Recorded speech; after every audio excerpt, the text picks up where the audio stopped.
So we are going to go through today. We have a list of interview questions that have been put together by the Statesman editorial board. It comes from them as well as some questions from the student body. So we're here with Darren Parry, who is the Democratic nominee in the 1st Congressional District race. Thank you for joining us. My name is Darcy, so I'll be doing the interview today. So let's start off with the first question. What motivated your decision to run for office? When I turn on the news, I see the divisiveness in the country, and that was really the biggest motivating factor. I'm the tribal chairman I was the tribal chairman of the Northwestern Shoshones, and I served in that capacity for a while now, and I stepped down to run for Congress, but I've just had a seat at the table with people that don't always have the best interest of Native Americans in mind. And I thought, I've been able to navigate these waters with these people and really make a difference and build bridges. And so I thought, I've always voted. I've never identified as a Republican or Democrat in my life, but I'm a little left leaning on social issues and things. And so I just thought, talking to my wife, we just talked about good people running. And because, 4 years ago, I looked at the choices for president and I thought, in the greatest country in the world, why can't we get better candidates? And now I know, because the scrutiny you get when you run is really, there's a lot of pressure on you. So I really didn't I kind of thought it would be that way, but I really didn't realize it. So I just think I can make a difference. I think I can be a voice of reason and a calming voice. And if we ever needed it in this country, it's today. And so I want to stop the hate speech and just get people back to working together. We don't always have to agree, but we ought to agree that we should work together for the common good of the people. And so that's the biggest reason I'm running. Awesome, thank you. All right, our next question, this one's a fun one. Utah is known for its soda shops. So what is your go-to drink? I'm not a big soda shop guy, but I love cherry and Dr. Pepper. And so that's a vice for me. So. Oh, that sounds good. That's a good one. Okay, our next question. How well do you think Utah has done in responding to COVID-19, and what do we need to do in the future? Well, I thought the response at first was good. They established a task force, got people in there that know. And let me tell you, to me, science matters. So my wife is a nurse of 34 years, and she's a research nurse. And lately she's been working on COVID studies. So I've always trusted science. Don't trust the politicians, trust science. And so, I thought we started out well with a plan, color-coded, as we see numbers drop. What's really got me down, though, is I think politicians, we see the economy not doing as well, and rightfully so. If you can't go out because of the pandemic, places are going to close. But I think lately, decisions are being made more from the political side and not so much the science side. And so, I think we started out well, but I don't think we're doing as well now. And then to see places, that are anti-mask. Look, I wear a mask to protect you. I love the people I see. That's why I wear a mask. The government, and the people that say, well, the government's not telling me what to do. Well, the government tells us all the time what we can do. I can't go in a restaurant and smoke if I smoke. I can't drive drunk. So I just think it's common courtesy and decency. And I think we're failing today in some areas. Some areas have done better. But when I see a political leader not setting the example and wearing a mask when we're asked to, because I think that's the fastest way to open things back up. And so, yeah, I think we're getting a failing grade lately. Oh, great. Yeah, that's a great answer for sure. Okay, our next question. What are you doing now, and what will you do in your position to combat climate change? Well, that's in my wheelhouse. So, being a Native American, uh, living a sustainable life is what I've been taught from childhood, that we Yeah. take care of Mother Earth, that we live a sustainable life so she will keep giving. My grandmother used to bring me up here in the mountains, and she would take me around and show me these certain plants that could be used as food and medicine. And if there was a patch of plants or berries or things, we would pick some, but not all. And I'd be going, well, why are we not picking those? And she said, you leave those for somebody else. And you always take just as much as you need right now. And so um, having clean air and clean water is just vital to me. So, I mean, I do my part when I can I try to walk more, bike more, drive less, carpool when I can. Those are little simple things we can do. But on the bigger scale, I would be excited to go to Congress to really try to make a difference in everybody's life. We've got climate change is real. I don't care if you believe in it or not. It's real. Look around and the climate patterns today in California burning up, and it's more complicated than just one issue. But if we don't get a handle on it in the next few years, who's going to suffer is you and your children and the future generations. So we owe it to you and the future generations to make sure we do all we can to combat it. Thank you. That's great. I love that story about your grandmother. All right, our next question. And I noticed this is a part of your policy on your website, so this is a perfect question for you. Approximately 75% of the state consists of public lands. So how will you address public land usage? Thank you for asking that, because I think it's important. I mean, so as a tribal leader, I get to meet with state officials all the time, and even federal officials. And the state of Utah always is saying that they want the federal government to give these lands back.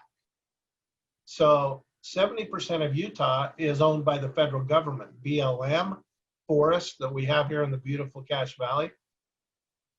But the state of Utah wants them back. And they tell me they want them back because they don't collect very many taxes from the federal government. And they want, if they had them, they could sell them to oil and gas, which would pay high taxes on them, which would fund schools. So, is it a good cause to have more money for schools? Absolutely. Should we do it on the backs of our public lands? Absolutely not. So I have a three-tiered thing with public lands. First, I want to make sure public lands stay public. If the government sells off land outside of Zion's Park or any of the beautiful lands that we have today, they're going to have no trespassing signs. They're going to be off limits to everybody else to use. And then when I go to a beautiful national park, I'm going to see oil wells just on the outside of Moab and some of those places. So I think a good federal policy would be to make sure whatever you do, it's an open process so everybody can see it, it's transparent. I think you invite everybody to the table. So environmentalists and the infraction industries, even though we are not going to do anything with extraction industries. They've got to go away as fast as possible. And then I think we let local communities work with federal land managers to make decisions that are best for that community. Still keeping them public though. There's just one good example out in the Uinta Basin. There was the Uinta Basin is really hurting for water. And there was a huge water source that was on federal land. Federal land managers worked with local communities and they got a transfer of those water rights to the local communities to use. To me, that makes sense. But to just sell it to the highest bidder for gas and oil exploration, that's something we should be getting away from, doesn't make sense to me. And so I want to protect what we have here in Utah. The Republicans don't want to. They'll sell it out from under us. Think about the pandemic. A lot of places, tourism is shut down. But as I drive up Logan Canyon and go to Bear Lake, there is more pressure on our public lands now because people are staying closer to home, but they don't want to be cooped up. They want to go visit the forests and go for a hike. And so if those lands weren't public, they wouldn't be able to do that. Awesome. Thank you so much. Okay, our next question is another kind of fun one. What music, podcasts, or audiobooks have you been listening to recently? Don't laugh at me. I love country music. Oh. So, and I read a lot, but I read a lot of history books. I've been on a lot of podcasts lately, and because of my grandmother, May Timbimbu, she was honored by the Better Days 2020 people as one of the 50 women they spotlighted. So I've been on every podcast about women you could even imagine. And so I love that. But yeah, if I'm in my truck driving down the road, it's probably got country blasting so loud the truck next to me can hear it. And I think one of my native brothers and sisters would be mad that I'm listening to cowboy music. Oh my gosh, that's great. That's really cool about your grandmother. I did not know that. Alrighty, our next question. How will you represent Utah's large college student population? Oh, well, I teach a class in Native American history at Utah State. Oh. I didn't this semester because I'm taking it off because the campaign and other things, but that's one of the reasons I moved here to Providence from Ogden. It's a college town. I love the vibe. I love the energy that you're youth to me. I have 6 kids older than you. So I love the feel of that though. And I look at it as our future. I was taught a really powerful lesson a few years ago. My grandmother told me about the Iroquois nation. And think about this. The Iroquois leaders don't make any decision without considering what effects it would have 7 generations down the road. So, I mean, if you think about that and think about every decision they make, they're thinking about you, your children, your grandchildren, and all these generations ahead. And so that's what I love about students. They're our future leaders. When I'm a little bit older and I'm done with this stuff, I want to feel that the next generation behind me are going to make good decisions. My life will be pretty much gone, but decisions for my grandkids and their kids. And so the future is bright and the future is yours. You know, if you turn on the news, you might not think so, but I really think we have such a good thing here in Utah.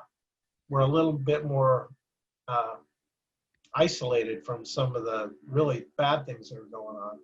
But yeah, the future's bright, I think. And just because, you know, I look in your eyes and see we've got people that get it and are going to make sure we're taken care of. Awesome. Thank you. That's awesome. All right. Our next question. What plans do you have to address racial justice and police reform issues? Well, I don't know if you saw the debate last night. I did a debate, the Utah Debate Commission. It was on KSL live at 6. And so this is my number one thing. And because I'm a person of color.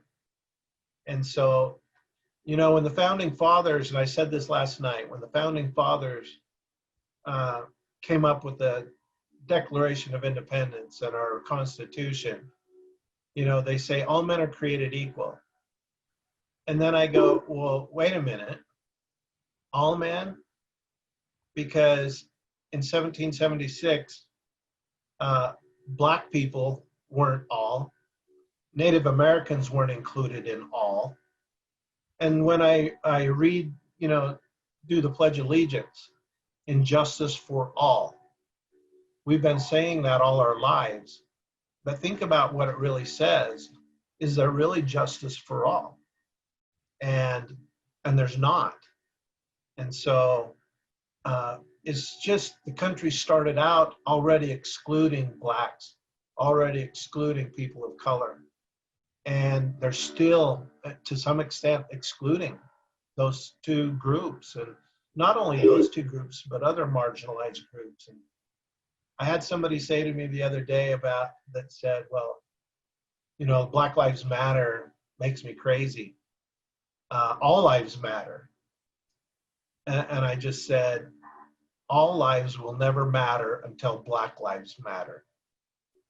I mean, it'd be like going to, I boil it down to this. It'd be like if you broke your arm and you went to the doctor and said, doctor, I've got a broken arm. Will you fix my broken arm? And he says, well, yeah, I see your broken arm, but you know what?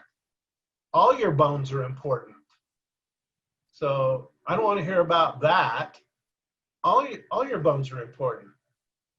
And I'd be saying, well, I know, but this is what needs attention. This is what is hurting. And so all lives will never matter until Black lives matter. And we start getting away from the systemic racism that has permeated our culture from 1776 to today. We're doing better. Absolutely, we're doing better, but there is still a lot of work to do, and to fight all the racial biases that we have. Even I probably have a few. And until we recognize them and are willing to have conversations about it and call people out in our family or friends, the change is going to be slow coming. So that is such an important topic to me. And I am one that will always be inclusive. And I am always going to fight for the person that's never had a voice. And that's who I am, and that's what I'll fight for in Congress. All right, thank you. Next question. If you had to condense your platform into a tweet, what would the tweet be? The tweet, well, that's a good question. I know. I'm on Twitter all the time.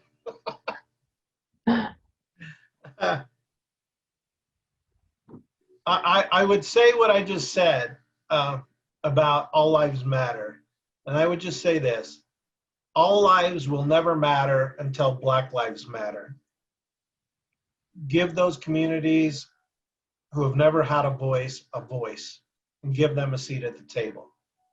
And so that's what I'm all about. And that's what my tweet would say.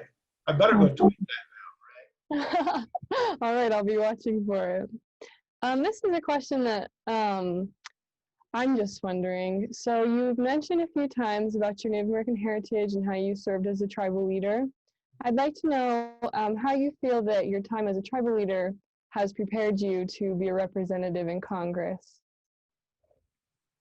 It's given me, it really relates because it's given me a seat at the table with our federal lawmakers. So I met with Rob Bishop a lot, I'm trying to take his place.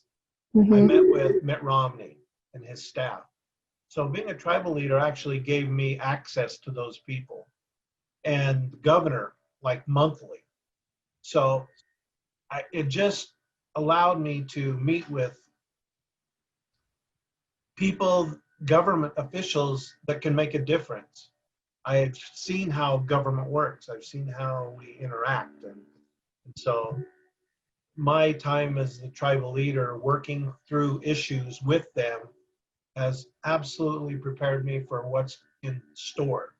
I'll be on the other side of it this time though, but maybe even with a better way to empathize with those who come to me, because I've been on the other side. I've been on the side that I know they don't want to help us, but I've been able to talk them into helping us in a good way. And so it all relates. And I think it really relates, because what I did as a tribal leader is absolutely what I would do as a congressional leader as well. Awesome, great. Okay, well that takes us to our final question. So this question says, is there anything specific you'd like to say to the student population? The only thing I'd like to say, and I want you to know, is I've got your back. I've been a student. I now teach, but college is the greatest time of your life. It's also a very stressful time for many. I mean, it wasn't all fun and games when I was in school, but looking back now, you don't remember those really tough times and stressful times. You remember the good times you had with people. And so I would just say enjoy the ride, enjoy the journey. Prepare yourselves for good and bad things to come, and just take the bad just like you would the good. It never lasts long. It's always painful sometimes, but you can get through it. And how you get through it will determine your character and who you are ultimately going to become. I'd say forgive those people who have wronged you in some way. And through this college experience, just try to be as upbeat and positive as you can, because you're our future leaders. And how you react to a situation matters, and how we treat people matters. And we've just got to get back to treating people with love. I always believe in hope and not fear, and love and not hate. And I always want to be one to extend a hand in friendship instead of a fist. So continue to do what you do, to enjoy yourselves and have fun, and enjoy the journey along the way. Awesome. All right. Well, thank you so much for being willing to sit with me today. Oh, my pleasure. All right. Well, this was great, and it was so good to talk to you and ask you these questions. Thank you. Yeah, so this is goodbye. It was really nice to meet you. Nice to meet you. Let me know if I can help you in any way. Awesome. Thank you so much. You're welcome.